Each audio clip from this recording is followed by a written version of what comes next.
성능 개선 지원 장비 구축, 서비스 제 표준 재정 선도를 통한 글로벌 시장 진출 도모가 사업의 개요입니다.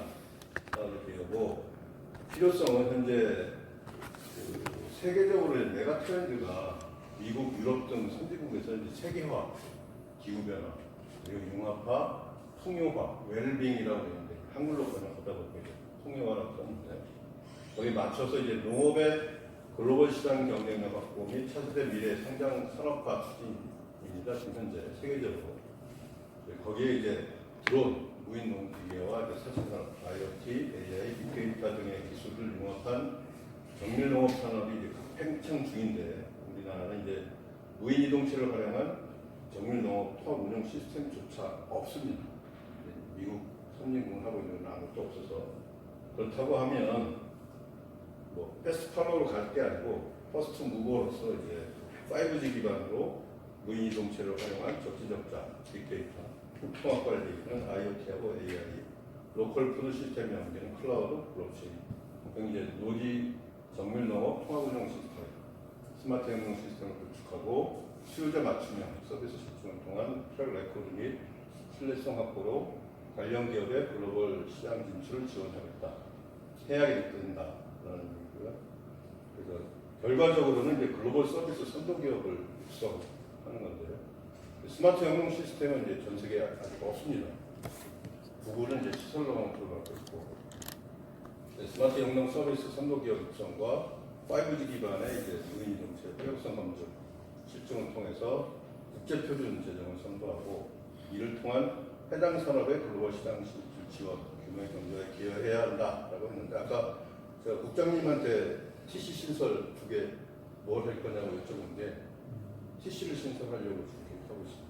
지금 이거는 이제 제가 혼자 생각한 게 아니라 지금 이제 산업부의 과제로 지금 올라가 있는 거죠. 지금 그 5G 기반의 드론이 개발되고 있는 게 있나요? 많이 있죠. 5G 모뎀이 지금 현재 시중에 나와 있는 게 있어요? 드론 쪽으로는 이미 그 칩이 탑재돼서 많은 테스트를 하고 있습니다. 그래서 이제 5G 모뎀 칩을 탑재해가지고 칩은 어디 퀄컴 건가요? 퀄컴 칩? LG 플로, 그러니까 LG 유노티인가? LG 어디서 칩을 만들었던데요? 퀄컴 칩으로 지금 만드는 자동차 5G 네. 칩을 만들어서 한 3만 원인데 지금 한 2만 원짜리 떨어졌다고. 그 칩을 탑재하면 통신이 되는 거라서 시제품들은 많이 나와 있어요. 저희 그런 것들이 이제 되면 그다음에 이제 상용화는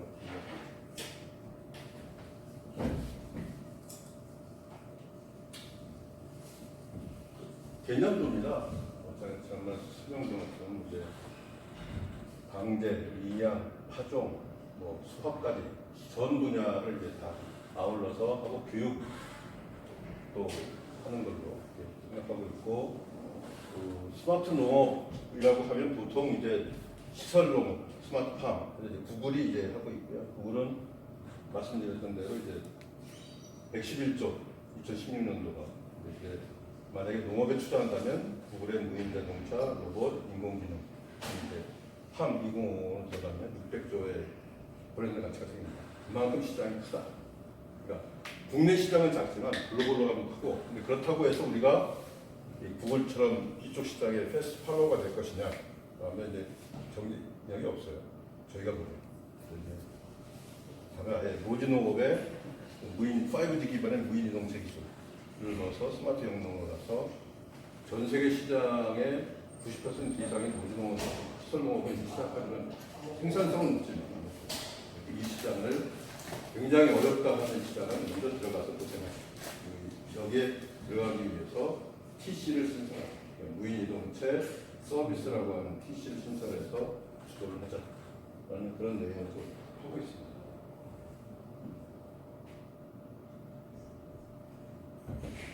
이제 표준적으로 이제 바라보면 무인 이동체 서비스 분야에 세계적으로 인정을 받는 R&D 연구자들을 이제 대표준화에 참여시킨 동시에 우리나라 연구자가 우리나라 기술을 활용해서 대표준화 전략을 이제 포함한 사업을 기획해서 표준과 연계된 국책 사업 추진되는 효과를 유발시키고요. 그래서 이제 요 사업만 일단 200억 정도 좀 신청해서 올라가고 있고요. 아직 확정 안 됐습니다. 2020년 예산이 올라가 있는 상황이고요. 그래서 결국 R&D 연계형을 통한 표준 지적 재산권, 표준 특허 확보 등 세계 시장 선정을 위한 기업 표준 지원 환경 구축 방안을 마련하고 우리나라에서 이제 무인이동체 서비스 분야 간사국 지정 및 표준화 선도법 자리 매개할 수 있도록 표준화 해당 기술 발굴 및 지원이 될 거고요. 참조로 아까 우리나라 TC가 두 개가 있다고 했는데 그게 이 인쇄전자입니다. 인쇄전자하고 웨어러블 기반 두 개를 우리나라가 TC를 신설해서 의장국하고 이렇게 운영하고 있는데 인쇄전자 분야에서 11년도에 TC119라고 하는 그 TC를 신설하고 우리나라 세계 시장을 선점했습니다. 그래서 이제 그 다음이 웨어러블 디바이스 쪽으로 또 선점하고 있고 아까 추가로 아까 수소 연료 전지 얘기를 김성 이성을 했는데 나머지 하나가 서비스고 그래서 여러 개 중에 있는데 하려고 좀 무이동체 서비스는 사실상 이제 뭐 중국 굉장히 빨리 있잖아요. 중국 우리보다 훨씬 앞서가 있잖아요. 드론 쪽으로. 그럼 저기서 우리가 활용하는 국제 표준화 전략은 어떤 거죠? 어차피 기술적인 측면에서는 네, 무인 이동체라는 말에 좀 집중을 해야 되는데 무인 항공기, 이 무인 그러니까 UAV, UGV, 자율주행차를 포함한 그라운드 비클 그리고 그 무인 수상전, 무인 잠수정의 UMV, 마린 비클 이 세 개를 통칭해서 이제 무인 이동체라고 하거든요. 그럼 우리가 여기서 이제 강하게 할 수 있는 건 어느 분야예요? 그 세 가지 중에 세 가지 중에 강하게 할 수 있는 건 UGV가 지금 제일 강하죠. 사실은 자율주행차, 이자율주행차. UAV는 촬영용 드론은 아까 얘기한 DJ를 중심으로 중국이 앞서가 있고요. UGV는 중국보다는 우리가 좀 앞서가 있고 UMV는 이제 서로 미지의 시장인데 아무튼 하고 있고.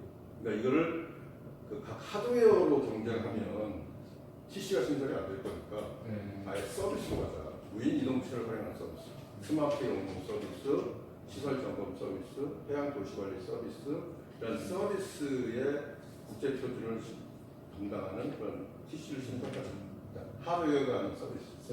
네.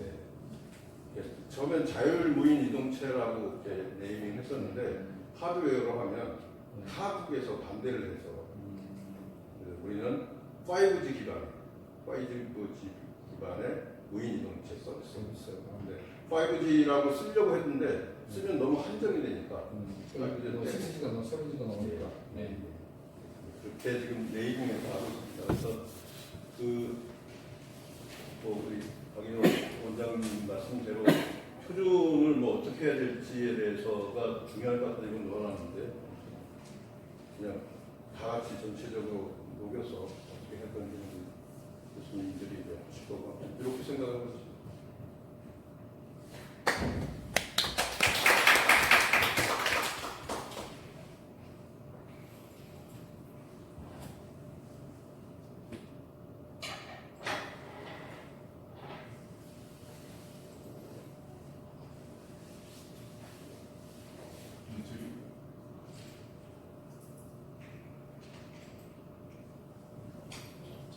네.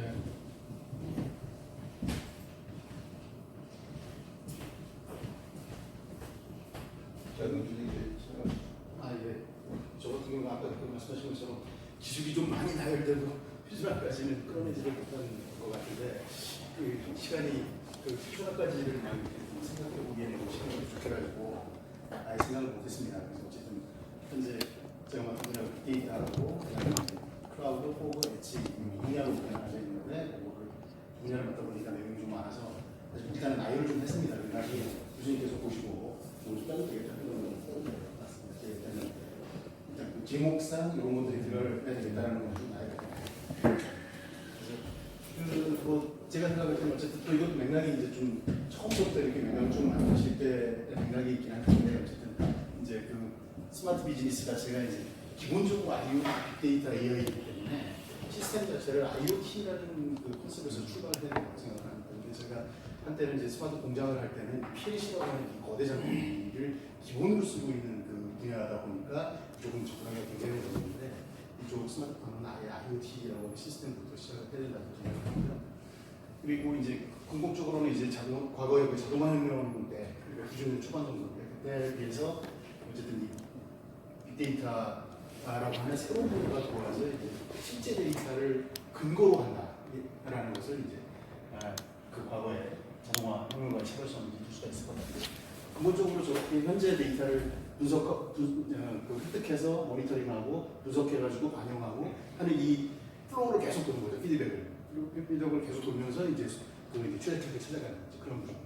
뭐 스마트 플랜트 유형은 이제 크게 네 가지로 이제 원형화에 무지형, 가축수사형, 수직식물 형인데 지난번에 저희가 이거 무지형까지 좀 분석을 해서 사실은 좀 타겟팅을 해가지고 이 빅데이터를 이렇게 어떻게 적용할 거냐라고까지 해보자라고 논의가 지난번에 됐긴 했었는데 그렇게까지 가기에는 너무 내용이 길어지고 좀 너무 좀 그럴 것 같더라고요. 그래서 그냥 일반적인 내용만 가지고 나열을 좀 했습니다. 뭐 필요한 것이 어쨌든 스마트팜에서는 가장 중요한 게 이제 크게 세 가지로 저는 일단 구체적으로 해보는 거니까요.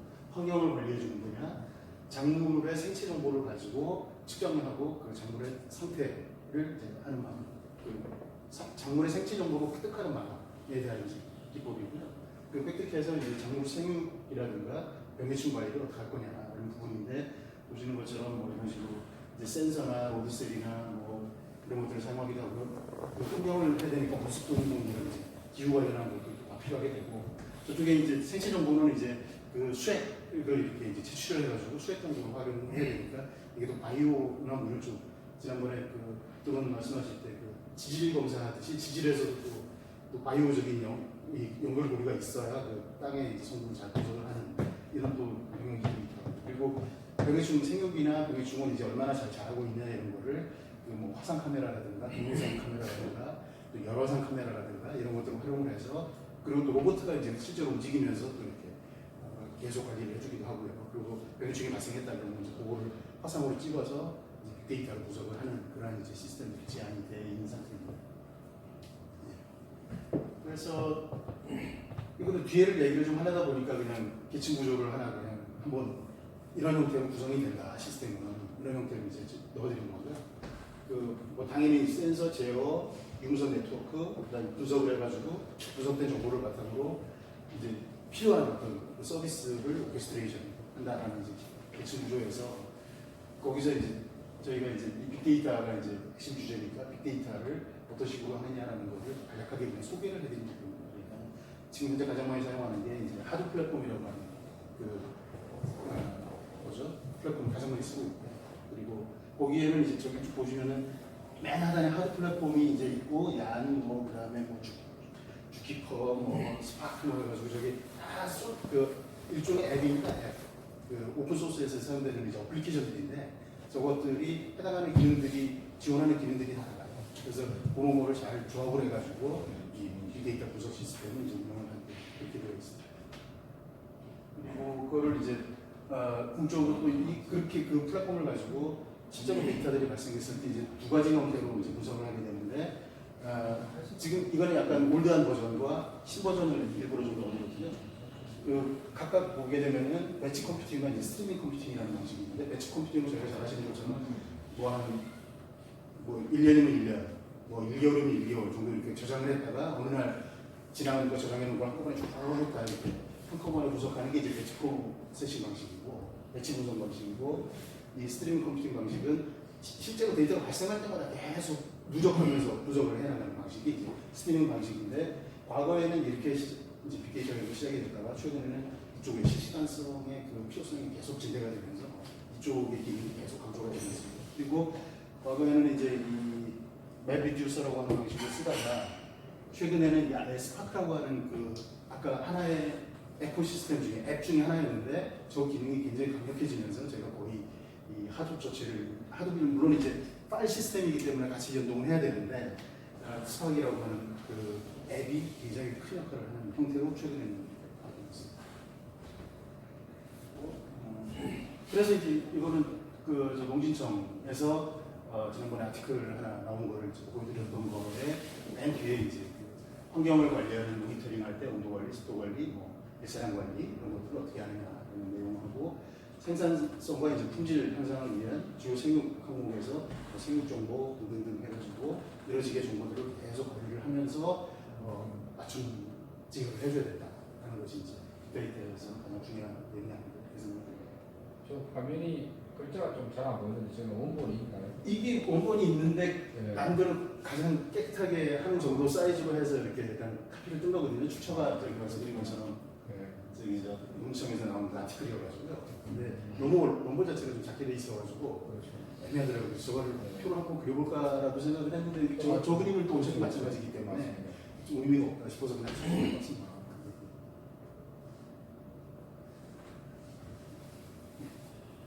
그리고 이제 클라우드 포그 에지인데요. 클라우드 포그 에지는 이제 결국은 그렇게 이제 분석과 AI 기능을 어디에서 할 거냐라는 개념입니다. 어디에서 그 기능들을 서비스를 줄 거냐라는 건데 지금 현재 클라우드 시장은 뭐 만개했죠. 만개인 상태여서 클라우드라고 하는 데에서 이제 지원한다는 게 기본인데 문제는 뭐냐면 클라우드라는 것은 어쨌거나 현장보다는 떨어져 있는 IDC 센터, 거대 이제 서버들 그리고 대형 서버들과 아주 굉장히 막강한 또 고가의 정도로 되어 있는 그런 이제 클라우드에서 이제 제공을 한다. 그러면 현장에 있는 어떤 이제 밭에 있는 어떤 센서 정보들을 가져다가 클라우드에다가 와가지고 분석하고 또 다시 내려오고 하는 게 왔다 갔다 하는 그 거리와 시간 이런 문제가 이제 발생을 하고요. 궁극적으로는 문제가 이게 뭐 어느 집에 밭 하나, 어떤 농가에 밭이 뭐 5개가 있는데 거기에 설치한 센서가 뭐 몇 개다. 그런데 그게 이제 일반화돼가지고 만약에 전 농가로 퍼져가지고 자기네 모든 밭들이 다 운영이 됐을 때 그 IoT 디바이스들 맨 하단에 있는 그 센서라든가 제어라든가 이런 걸 기능을 하는 이런 IoT 디바이스들이 뭐또 스마트폰뿐만 아니고요, 그러면 스마트 비즈니스 전체 문제인데 그런 이제 그 IoT 디바이스들이 현장에서 계속 늘어나는 이 초연계를 향하면서 모든 사회생활에 있는 분야를 다 센징해서 이제 확인하겠다라는 게 이제 사실은 약간 좀 뭐 공상과학 같은 얘기긴 하지만 그걸 지향하고 있지 않습니까? 그래서 계속 어쨌든 현장에서는 IoT 디바이스들이 계속 늘어나고 데이터량이 거기서 발생하는 데이터량이 계속 증가하기 때문에 그거를 클라우드에서 계속 하기는 어렵다. 그래서 그 현장에서 아예 맞춤형 서비스를 제공해 주자라고 하는 컨셉이 이제 포그 엣지 방식이고요. 엣지는 이제 저기 이렇게 약간 좀 애매해요. 엣지가 클라우드의 그 저기 저 전면이다, 경계다 이렇게 이제 해석하시는 분들도 있고 아예 그 현장까지 내려온 거다라고 이제 보시는 분도 있고 좀 이제 그 기준이 조금 왔다 갔다 합니다. 근데 이제 궁극적으로 포그라는 개념은 이제 안개잖아요. 클라우드는 이제 하늘의 구름이고 포그는 뭡니까 저기 저 이제 지상에 있는 거니까. 그러니까 지상에 있는 디바이스들 근처에서 같이 이제 움직여야 된다라는 컨셉으로 최근에 이제 계속 이 방향이 이제 그 논의가 활발하게 진행이 되고 있죠. 그래서 그런 컨셉을 이제 설명을 이제 지금까지 설명드린 거를 그림으로 이제 보시면은 아 이런 컨셉으로 지금 이렇게 왜 바꿨구나라는 걸 좀 하실 수 있을 것 같다라고 해서 좀 더 넣어봤는데 필요 없는 것들이 여기서 좀 조금 좀 해주셔도 될 것 같습니다. 그리고 이제 제가 이제 그 모르겠습니다. 이거를 강조하는 과정에서 IoT 디바이스 그래서 제가 생각하는 과정에서는 그 빅데이터나 인공지능을 지원하는 그 기능들이 현장까지 내려와야 되거든요.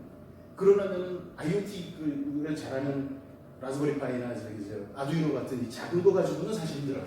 갈릴레오라고 하는 그 인텔에서 나온 거는 한 10만 원이 넘어가면서 좀 센데 걔 하나만 가지고도 빅데이터 분석을 막 실시간 분석도 하고 배치 프로세싱도 하고 하려고 힘들거든요. 그래서 그거를 이제 작은 걸 쓰면서도 작은 이 경량 CPU를 쓰면서도 숫자를 늘려가지고 어떻게 성능을 놀려줄 거냐 하는 컨셉이 이제 네미코 어프로치입니다. 작은 영역의 화수를 어떻게 하면 많이 늘리고 동시에 병렬성을 줘가지고 동시에 돌리는 수량을 어떻게 늘리면 성능을 필요한 정도까지 맞춤형으로 가져갈 수 있느냐 이 컨셉입니다. 그리고 한 가지만 더 뭐 그냥 얘기 나온 김에 재미있는 말씀드리면은 최근에 어쨌든 이 실리콘 반도체가 이 주파수 이 클럭수죠. 클럭 주파수를 높이는 게 한계에 부딪혔거든요. 그럼 이제 시일링이라고 하면 실리콘 시일링 천정에 부딪혔다. 도저히 주파수로는 속도를 높이지 못하는 한계가 왔다. 근데 남아있는 그 로직 영역은 굉장히 많아요. 근데 얘를 그 로직 영역을 다 하려고 그러면 얘 속도가 빨라져야 되는데 그러지 못하니까 아예 화수를 늘려가버리자. 아예 칩 안에서 그런 컨셉을 처음에 등장하는 것 같습니다. 근데 저게 칩 안에서 될 수도 있고 보드 레벨에서 될 수도 있고 통화 레벨에서 될 수도 있고 이제 그런 거죠.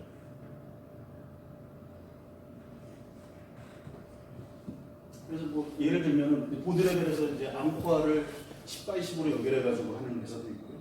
인텔 같은 경우는 이제 저게 타일라 구조로 해가지고 이제 벽에다가 타일 붙이듯이 2차원으로 이렇게 구성한다고 해서 타일라 구조가 됩니다. 그래서 저 타일이라고 하는 게 뭐 인테리어도 코어가 엄청나게 많잖아요. 옛날에 8086부터 해가지고 뭐 지금까지 필요한 것들을 저런 식으로 연결해가지고 동시에 연결해라 이런 컨셉으로 지금 가고 있고요. 말씀드린 것처럼 아까 네트워크 레벨에서 하는 경우, 보드 레벨에서 하는 경우 칩에다가 넣어가지고 설계하는 경우 필요에 따라서 이 방향으로 계속 이 스마트 비즈니스에 필요한 어떤 캐패시티나 이 CPU 쪽이 고정하지 않을까 이런 생각을 했어요. 주장을 하기 위해서 좀 너무 많은데 이게 너무 좀 어렵고 너무 나간 거 같아서 좀 빼셔도 될 것 같습니다. 예. 연결시키기 쉽지 않아요. 그러니까 그래서 교수님 하시니까 교수님의 그 맥락에서 좀 필요 없다고 좀 빼셔도 될 것 같습니다. 근데 DJI가 요새 이슈가 된 게 화웨이에 이어서 DJI도 미국이 규제한다는 많이 나왔는데 네. 클라우드 시스템에 의해서 이제 자기가 촬영했던 영상들을 인터넷에 접속해서 편집하려고 하면 네. 그 클라우드에 올라가서 결국은 이제 DJI 본사로 다 모인다는 그 이슈였거든요. 근데 이제 정보가 모두 다 DJI로 모인다라는 이슈가 있어서 이제 그 DJI에 대한 그 제어를 해야 된다라고 이제 한 건데 예. 그래서 우리나라 국방부는 DJI를 못 써요. 예. 공공기관도 안 쓰고. 클라우드에서 그런 차원에서 메디커 컴퓨팅이 대안이 될 수 있어요. 메디컬 컴퓨팅은 어느 거고요. 아까 클라우드에서 또가 요즘 외로운 가장 큰 가치 중에 하나가 보안이죠. 클라우드에 데이터들이 말씀드린 다 모이는데 이게 어떻게 관리되는지를 알 방법이 없어요. 클라우드 서비스 회사가 잘해주기만 기다려야 되는 거죠. 왜 그걸 실제로 관리하느냐 그냥 거기 들어있다라는 것만 하니까 그 데이터들이 실제로 이제 이렇게 빅데이터 분석을 하면서 현장에 실제 정보들이 막 다 들어오게 되는데 그거를 다 분석을 한다는 그 데이터 자체가 다 합식할 수 있지 않습니까? 노하우. 그러니까 그것 때문에 사실 이 현장에서 여기서 필요한 것들은 여기서 분석하고 이제 상위까지 올라가야 되는 것들만 잘 걸러가지고 이렇게 교환을 해야 되지 않나 이런 생각을 하는 컨셉 중에 하나가 보안인 것 같습니다. 그러니까 그 부분을 추가해 주시면 이게 왜 들어왔는지가 명확히 들어요. 거기 그 보고서에는 좀 들어있는데 보고서에는 들어있는데 여기까지 너무 많은 내용이 써있는 많은 것 같아서 그냥 제목만 일단 간략하게 좀 봤습니다. 근데 보안적으로 굉장히 중요한 요소는 맥락을 좀 이렇게 추적을 좀 해주십시오.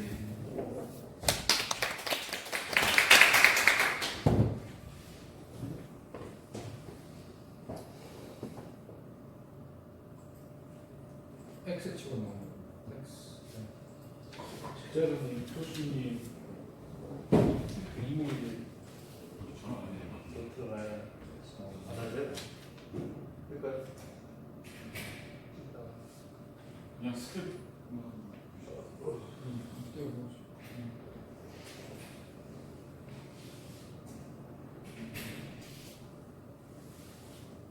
갈등. 페이지 다운. 주요신가 문제점 대사가 안 돼요. 그리고 지금 어려운 거. 주요 레포트는 좀 9페이지. 그렇게 핵심적인 내용만 담나. 모터생활 수업은 보시겠습니다. 비선적인데. 비싼 지역. 쇼가 끝났습니다. 네. 수업을 다 써요. 다음 넘어갈까요? 교수님. 예. 그렇죠.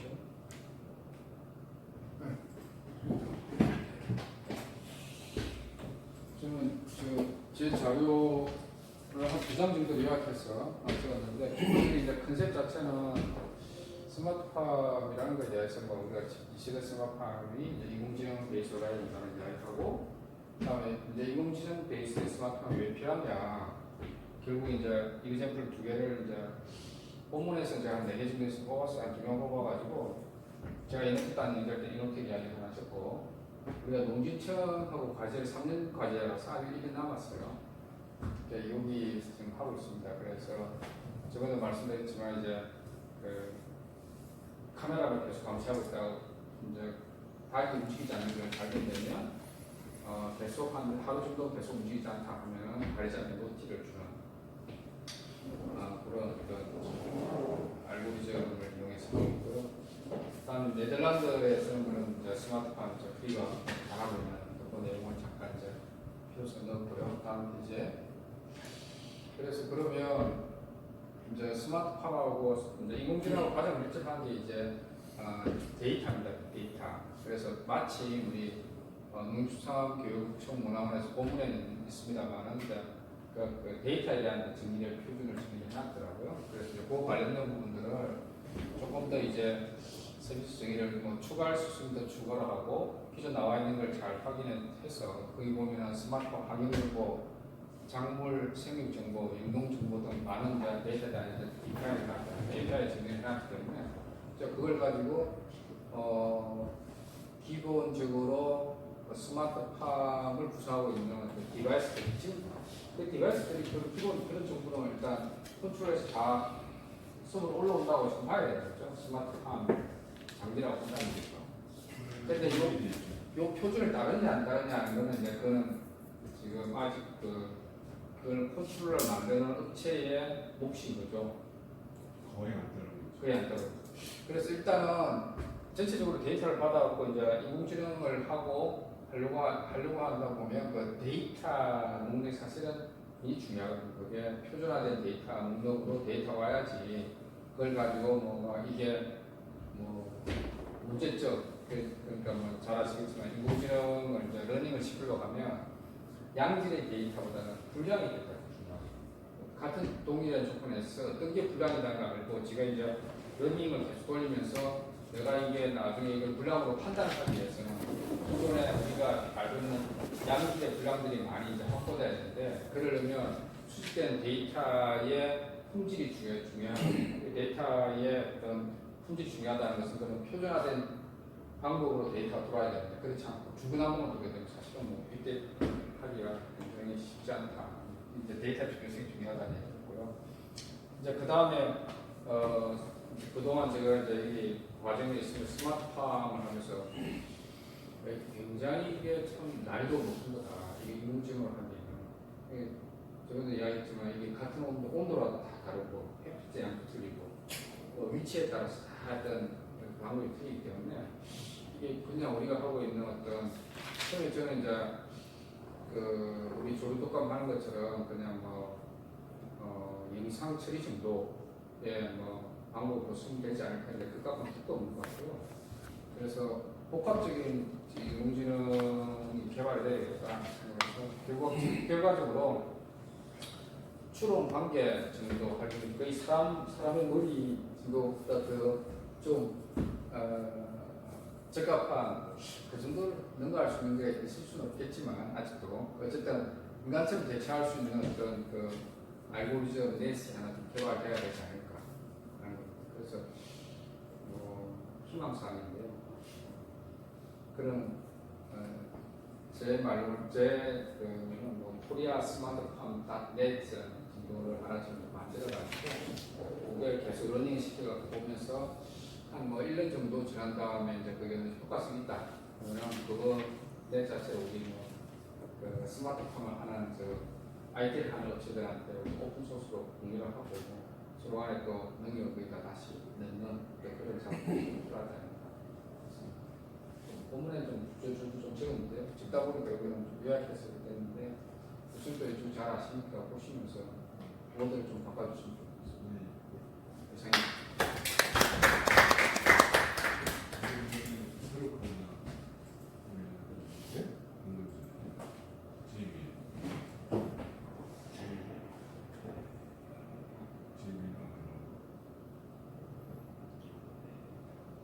다시 리로드 한번 해보시죠.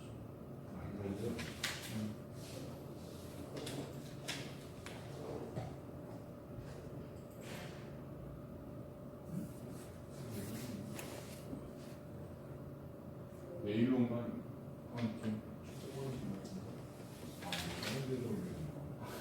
링크라고 보이셨더라고요. 그래서 제가 한번 들어가 봤는데 저는 안 열리더라고요. 스마트폰. 밴드에서는 안 올라왔습니다.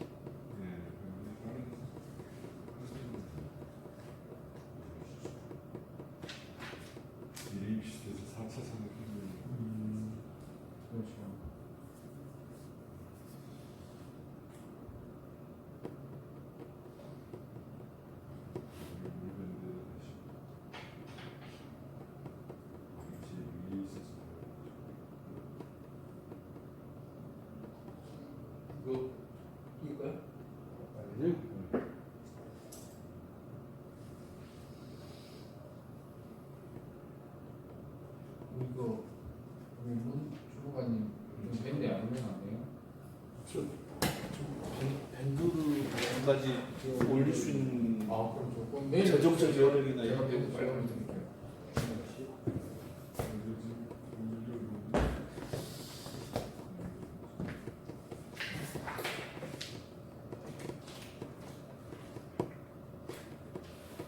근데 지금 올렸으니까 아 수고하셨습니다.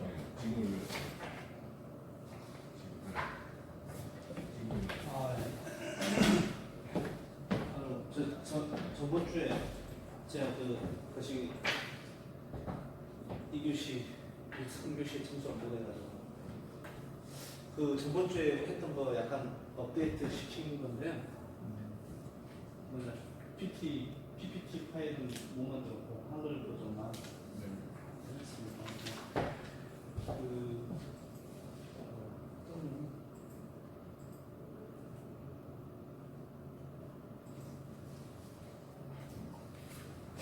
일단 이제 법 규정 국내에 지금 현재 스마트폰과 관련된 법 체계가 어떻게 되어 있는지 이런 부분들을 파악을 해보려고 정부에서 말씀드렸죠. 아는 사람이 있어요. 아는 사람이 별로 없고 거기 여기 나오고 그때 누구한테 물어봤다? 그래도 써놨는데 여기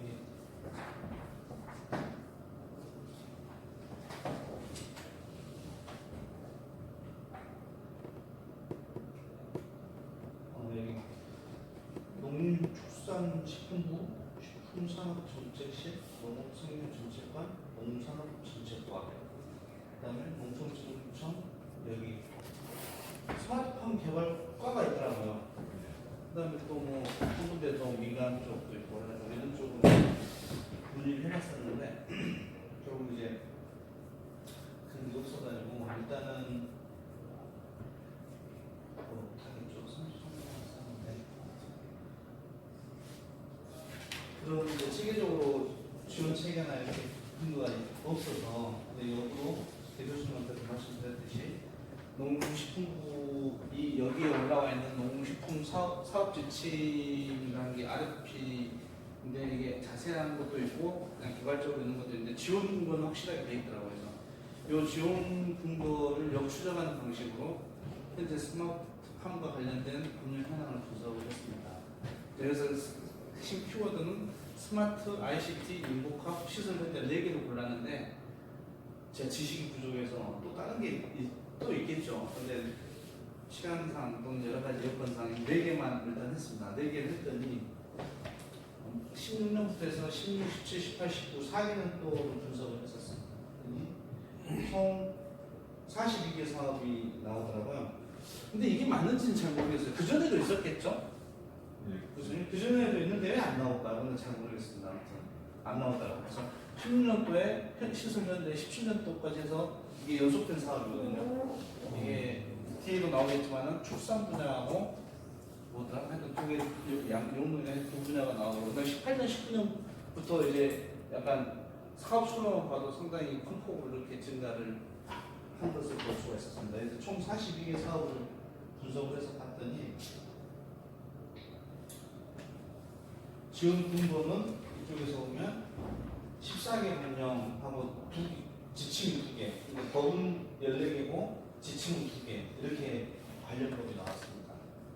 이 중에서 스마트 분야 같은 경우는 국가공간정보기본법 등 8개 법하고 2개 지침에서 지원 근거가 되어 있고 시설을 현대하는 가축 분뇨의 관리 및 이용이라는 법률의 9개 법에 기타 나머지는 등등 있고 특이사항은 자유무역협정 체계에 따른 농업인 등의 지원에 관한 특별법 이게 상당히 많은 사업들이 이제 이걸 근거로 두고 있더라고요. 뒤에서 표현에 간단히 정리해놨습니다. 그래서 그 지원 근거에 따른 그 분야를 분석을 해봤더니 여기 보시면 이걸 좀 더 줄일 수 있는 한번 볼 수 있는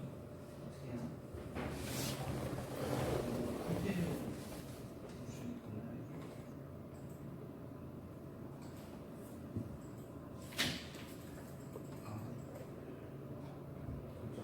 너무 적어요.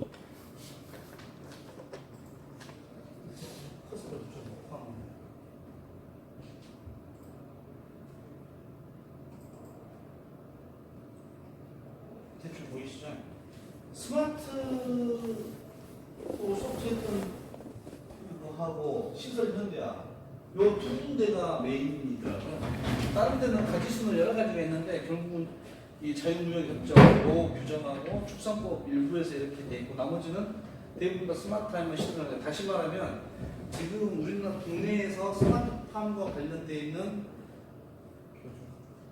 그 근거 뭐 요거 사업의 추이라든지 또는 그 법의 그게 대부분이 여러 개 법에 14개 법 2개 지침에 걸쳐서 있지만은 결국 스마트팜이라든지 스마트 들어가 있는 사업과 그다음에 시설 현대화와 관련된 사업 이 두 가지를 요약이 되더라고요. 특이하게 이렇게 분류가 돼 있더라고요. 이제 다변화되어 있지 않다는 거죠. 그다음에 또 여기서 두 가지 그러니까 하나는 그거 하나는 또 뭐가 있냐면 같은 스마트인데 이제 대상에 따라서 다르겠죠. 너무 많은 법들이 분산되어 있다는 거죠. 집중화되어 있고 체계적인 법 체계가 아니라는 거죠. 다시 말하면 그래서 여기는 많은 부분이 이제 뜯어보면 중복도 일어날 테고 예산도 중복점이 있을 테고 여러 가지 모순점들이 나타날 수가 있습니다. 그것은 이제 한 단계 더 깊게 들어가면 이제 그런 부분들이 나올 텐데 저는 이제 거기까지는 못 들어갔고 특이한 부분 하나 첫 번째는 현재 4기는 또 농림식품부에서 사업을 스마트폰과 관련되어 있는 사업을 분석을 해봤더니 스마트가 들어간 파트하고 시설 현대화 부분에 집중되어 있고 대신에 이 법들이 이렇게 14개 법에 따라서 흩어져 있다. 그 두 개가 매핑되는 거 아닌가요? 스마트한 시설 현대화 그게 다 같이 묶입니다. 제가 뒤에 여기다가 사업명까지 한번 매핑을 시켜봤습니다. 좀 이따 얘기하시죠. 그래서 이걸 가지고 제가 이제 생각했던 문제점은 뭐냐면 방금 말씀드렸듯이 일단 지원 근거가 14개 법하고 22개 지침으로 흩어져 있어서 통합적으로 체계적인 지원 근거가 갖추어있지 못하다. 그 다음에 특히 이제 스마트팜 분야 같은 경우에는 여기 보시다시피 8개 법과 2개 지침에 이렇게 분산되어 있어요. 어찌됐든 스마트팜 분야는 이제 이 안에는 뭐 그런 이유가 있긴 있겠죠. 그 다음에 시설 현대화 부분도 마찬가지로 9개 법령 조항의 근거를 두고 있습니다. 요거 이제 예산까지 분석하고 그 다음에 그 사업의 아래 내용까지 분석을 하면 중복된 요인이 나올 테고 그 다음에 불필요한 예산 투자가 나오는 재정 투입의 효과 이런 부분까지 들어가면 분명히 좀 개선점이 나올 거라고 추정이 됩니다. 현재까지 그 단계까지는 분석을 못했고요. 그래서 이제 개선 방향은 이렇게 스마트팜 관련 지원 법령과 실현 관련 지원 법령으로 대별해서 그러니까 현재 어차피 체계가 스마트팜하고 시설 현대화 쪽이라면 다른 파트보다 이 2개 파트로 해가지고 관련 지원 근거를 체계화시키자는 거죠. 크게 두 파트로 대별을 시켜가지고 체계화시킬 필요가 있고 그 다음에 사업 지원 방식도 이게 모으지든 뭐 하여튼 여러 가지 분야가 있을 테고 그 다음에 항목 무슨 뭐 딸기나 뭐냐 이런 게 항목도 있을 테지만 단기적으로 투입해야 될 때, 중기적으로 투입할 때, 장기적으로 투입할 때 이런 부분들을 구별해가지고 체계적으로 지원 체계를 갖추고 지원을 하게 되면 재정 투입 효과가 극대화되지 않겠느냐라는 이제 생각이 들었습니다. 그래서 이제 마지막에 아까 그 부분에 대해서 이제 사업별로 대비를 해봤는데 여기에 예산 들어가고 그 다음에 여기 이 사업의 주요 내용을 들어가면 어느 파트 어디에서 중국이 일어나고 있는 건지 이걸 분석할 수가 있을 것 같아요. 현재 저는 이제 아까 그 표에다가 이 사업만 쭉 이렇게 넣어봤거든요. 넣으면 이제 요 분류는 요 사업 하나의 관련법이 어떻게 되어 있냐고도 볼 수 있지만 저는 이제 포인트가 이 법에서 이 법을 근거로 이 법을 근거로 해가지고 추진하고 있는 사람이 무엇이냐라는 관점에서 봤기 때문에 이제 요것은 이런 식이죠. 양육시설 현대화는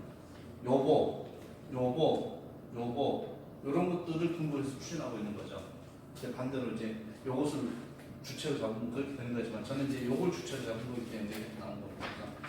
이런 식으로 이제 흩어져 있고 이게 약간 체계화가 필요한 것 같다. 그다음에 그 내용이나 이런 부분에서 재정 투입을 극대화시키기 위해서 선택과 집중을 어떻게 해야 되는지 이건 약간 맞을지 안 맞을지는 사실 저는 전문가가 아니기 때문에 잘 모르지만 하나의 아이디어를 제공할 수 있는 수준 정도는 되지 않을까라는 생각이 들었습니다. 법무하고 사업부는 어떻게 연결되시는 거예요?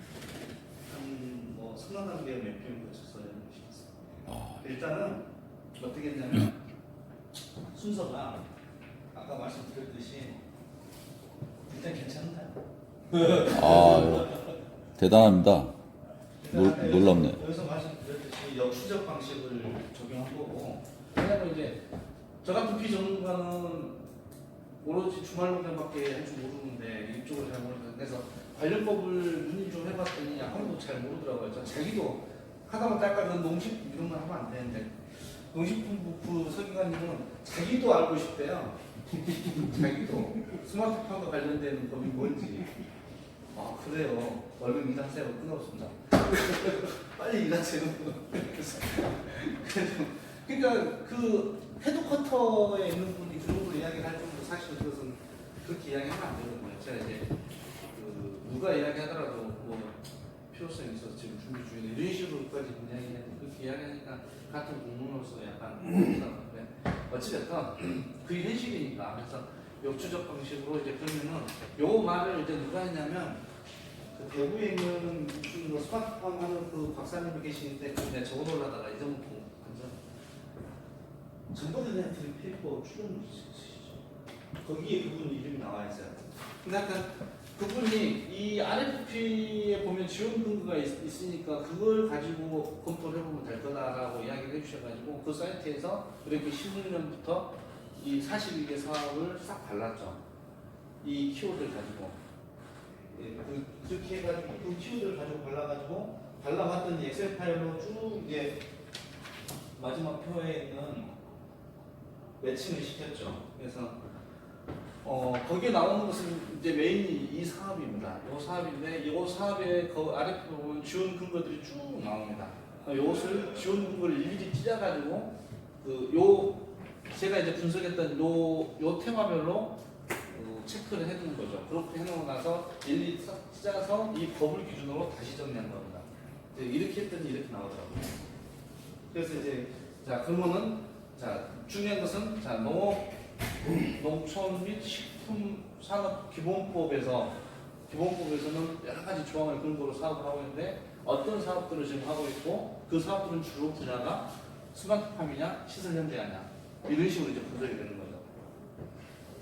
분석이 되고 이제 아까 말씀드린 예산하고 그다음에 이 사업의 주요 내용들 이런 것들을 보면은 이제 이 안에서 중복이 일어나는지 아니냐 이런 부분들을 2차적으로 분석을 해야 돼요.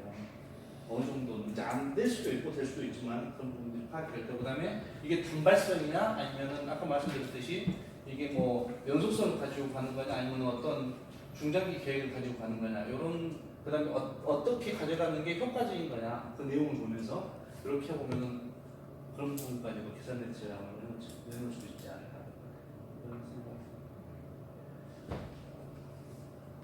그래서 매칭 하시키는 저런 시간은 사실 여러 사업들이 아직 눈에 안 보이는 게 이것 사업은 그렇죠. 이제 연계성이 있고 그죠.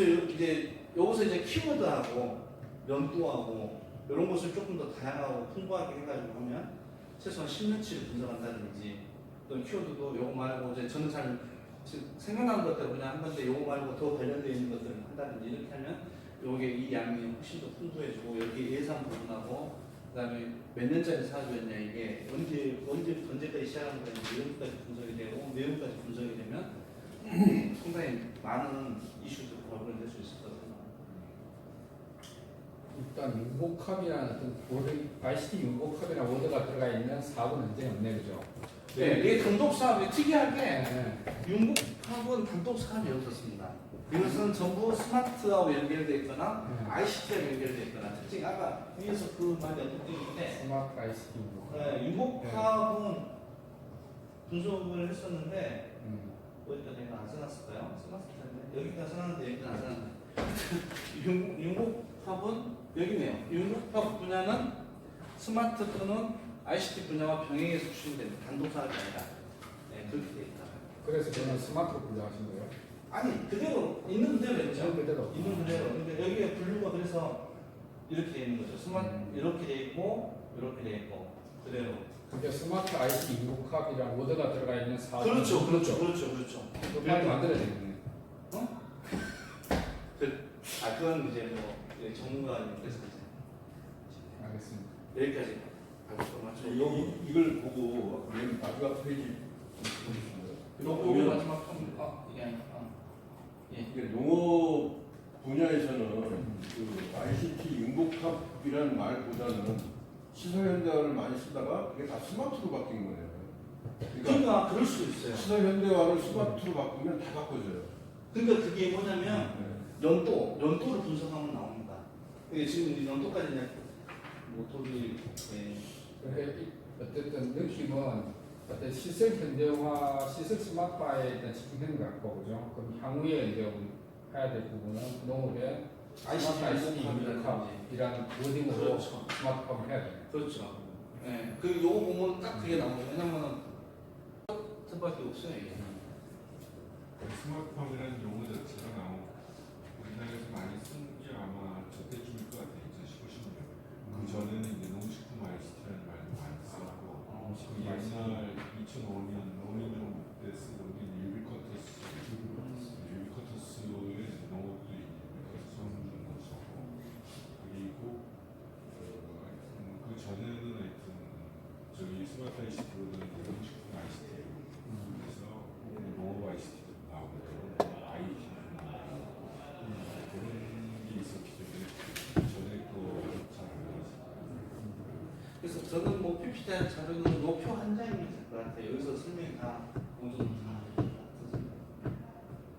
좀 그냥 딱딱 아니, 표시. 아니 PPT에는 키워드를 적어주셔야지. 이게 아웃풋이고, 저 앞에 키워드를 바로 저 앞에 발생해서 적어주셔야 돼요. 아니죠. 저 주장으로 마치겠습니다.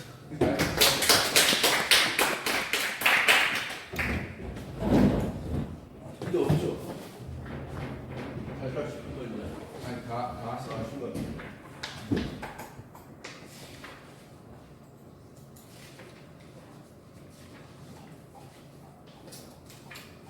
선생님 먼저 해줘.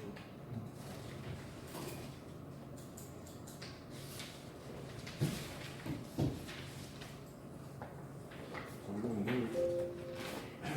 팀장님이 계시면서 의견을 나눠가면서 우리 좋을 것 같은데 안 계셔가지고 제가 생각하기에 우리 챕터별 구성되어 있는 거를 읽어주신 거를 그거에 맞춰서 넣으면 막 들쑥날쑥 그렇죠. 쓰시는 스타일이 다르고 그래서 좀 다듬더라도 이 이슈별로 개인들이 연구한 내용이 아니라 그런 거 중심으로 서술하는 형태를 촬영하는 게 낫지 않을까 싶더라고요. 그래서 소챕터 우리 구성을 따르더라도 소챕터의 각 저자분들이 논문이라든가 아니면 수필이라든가 그런 형태의 글로서 존재하게 하면 각각들이 다른 거가 되니까 같이 힘을 합해서 하는 그런 것들이 띄워질 수 있을 것 같고 파워포인트도 이제 전체가 이해하기 쉽게 해야 되니까 그 내용들에서 이제 배치해야 또 새롭게 구성해서 해야 되지 않을까 그렇게 생각하고 있습니다. 그렇게 하는 게 어떨지 그 구성에 맞춰서 사실 책 같은 경우는 사실 거의 큰 기조를 이렇게 써내려야 되거든요. 어쨌든 전체 자료는 또 김영희 교수님께서 그 전체 뭐 모양새는 다 맞춘다 하셨으니까 그럼 그렇게 하면 될 거예요. 파워포인트는 어쨌든 임 교수님이 발표하실 거니까 교수님이 발표하기 쉬운 형태로 작성하시고 그러면서 아까 조금 전에 말씀하실 때처럼 거기에 뭐 내용상 약간 뭐 말풍선을 달든지 뭘 어떻게 하시든지 해서 제가 유튜브에 그 총평하는 영상도 올려놨어요. 검색하면 금방 나오는데 한번